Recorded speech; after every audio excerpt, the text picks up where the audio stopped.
बल एवं दाब, फोर्स एंड प्रेशर। बल किसी वस्तु में गति उत्पन्न करने के लिए किसी बाह्य प्रभाव की आवश्यकता होती है, जिसे बल कहते हैं। उदाहरण के लिए, माना पृथ्वी पर कोई गेंद रखी है। यदि हाथ से गेंद को धकेल दें तो गेंद चलने लगती है। यदि गेंद के चलने की दिशा के विपरीत दिशा में गेंद पर पुनः हाथ लगाएं तो गेंद रुक जाती है अथवा अपनी दिशा बदल लेती है। गेंद को लुढ़काने व रोकने के लिए हाथ द्वारा बल लगाया जाता है। इसी प्रकार पृथ्वी पर रखी वस्तु को उठाने में, किसी रस्सी को खींचने में अथवा गाड़ी को धक्का देने में अनेक कार्यों में बल लगाना पड़ता है।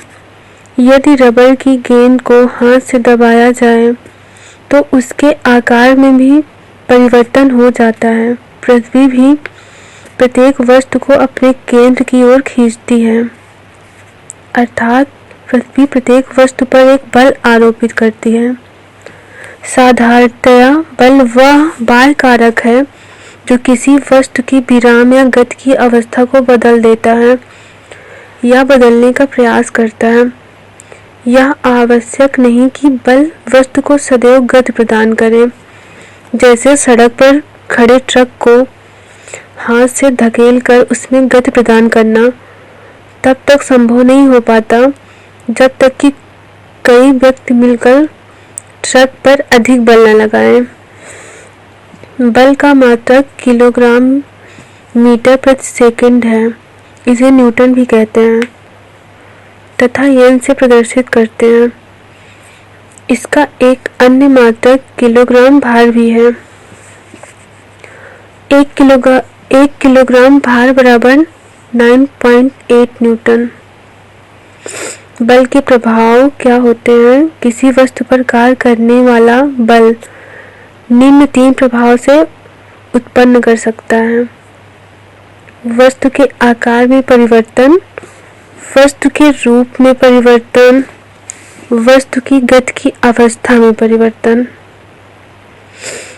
इनमें से कोई एक या अधिक परिवर्तन इस बात पर निर्भर करेंगे कि लगाए गए बल का परिमाण व दिशा क्या है। पहला होता है, बल वस्तु का आकार बदल सकता है। जब किसी स्थिर व अदृढ़ वस्तु पर बल लगाया जाता है तो वस्तु का आकार बदल जाता है। उदाहरण के लिए, एक सिरे पर स्थिर स्प्रिंग पर लंबाई की दिशा में बल लगाने पर, अर्थात स्प्रिंग को खींचने पर उसकी लंबाई बढ़ जाती है। इसी प्रकार एक घनाकार पिंड पर सममित अभिलंबवत बल लगाने पर उसका आयतन बढ़ जाता है। इन उदाहरणों से स्पष्ट है कि बल वस्तु के आकार में परिवर्तन कर सकता है। दूसरा, बल वस्तु की आकृति में परिवर्तन कर सकता है। जैसे यदि कोई लड़का अपने हाथ में रबड़ की गोल गेंद लेकर दबाता है तो गेंद की आकृति बदल जाती है। गेंद गोल न होकर दीर्घवृत्ताकार हो जाती है। क्रिकेट में गेंद पर बल्ले से अनेक बार प्रहार करने पर गेंद की आकृति बदल जाती है, जिसके कारण गेंदबाज अंपायर से गेंद बदलने की अपील करता है तथा अंपायर को गेंद बदलनी पड़ती है। चांदी के टुकड़े को हथौड़े से पीटकर चांदी की पतली परत बनाई जाती है। जब रबर की ट्यूब में हवा भरी जाती है तो उसकी आकृति बदल जाती है। इससे स्पष्ट है कि बल वस्तु की आकृति में भी परिवर्तन कर सकता है। तीसरा, बल वस्तु की गति अवस्था को परिवर्तित कर सकता है। जैसे जब हम एक फुटबॉल का खिलाड़ी विराम अवस्था में रखी फुटबॉल पर किक मारता है तो उसके पैरों द्वारा आरोपित बल गेंद को गति प्रदान करता है। जब फुटबॉल का खिलाड़ी अपनी ओर आती हुई फुटबॉल को किक मारता है तो फुटबॉल की गति की दिशा बदल जाती है। इस प्रकार एक हॉकी का खिलाड़ी अपनी हॉकी से गेंद की चाल तथा गति की दिशा बदल देता है। यदि साइकिल सवार अपनी साइकिल के पैडल पर अधिक बल लगाए तो साइकिल की चाल बढ़ जाती है। क्रिकेट, टेनिस तथा बैडमिंटन के खेलों में खिलाड़ी अपने बल्ले द्वारा गेंद अथवा शटलकॉक पर प्रहार करके उसकी गति की दिशा उलट देते हैं। गतिमान वाहन की चाल ब्रेक पर बल लगाने से कम हो जाती है। पृथ्वी पर गतिमान गेंद पृथ्वी व गेंद के बीच घर्षण बल के कारण रुक जाती है। इस उदाहरण से स्पष्ट है कि बल वस्तु की अवस्था को परिवर्तित कर सकता है। बल के मात्रक की परिभाषा क्या होती है? यमकेएस प्रणाली में बल का मात्रक किलोग्राम मीटर प्रति सेकंड स्क्वायर है। इसे न्यूटन भी कहते हैं तथा एन से प्रदर्शित करते हैं। 1 किलोग्राम भार बराबर 9.8 न्यूटन।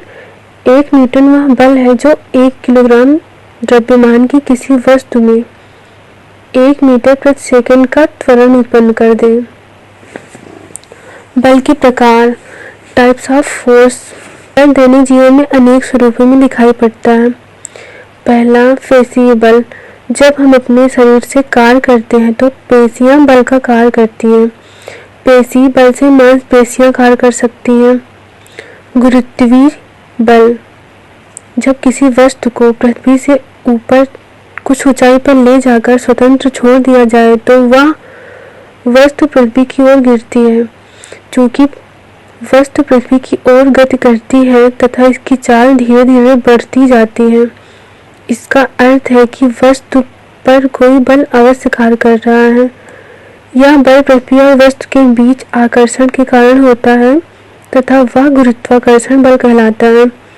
वास्तव में पृथ्वी सभी वस्तुओं को अपने केंद्र की ओर खींचती है, जिसके कारण ऊंचाई से वस्तुएं स्वतः ही पृथ्वी पर गिर जाती हैं, जैसे वृक्षों से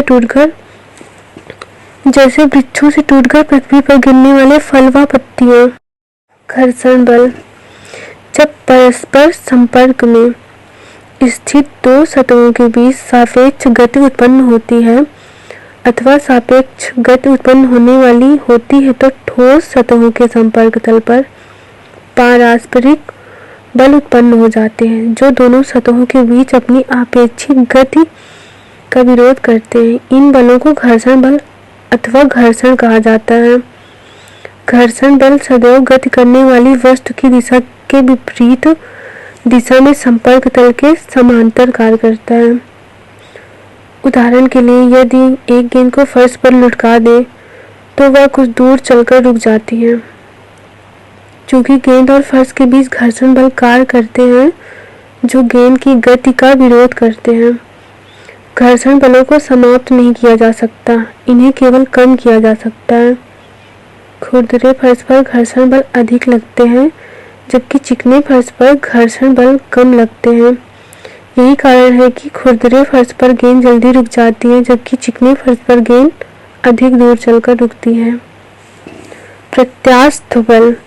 कुछ वस्तुओं में यह गुण होता है कि वह दबाने पर दब जाती हैं और खींचने पर खींच जाती हैं, परंतु बाहरी बल को हटा लेने पर वे पूर्व आकार में लौट जाती हैं। ऐसी वस्तुओं को प्रत्यास्थ वस्तुएं कहते हैं तथा बल जिसके कारण वस्तुएं पूर्व अवस्था में लौट कर आती हैं प्रत्यास्थ बल कहलाता है। वस्तुओं के इस गुण को प्रत्यास्थ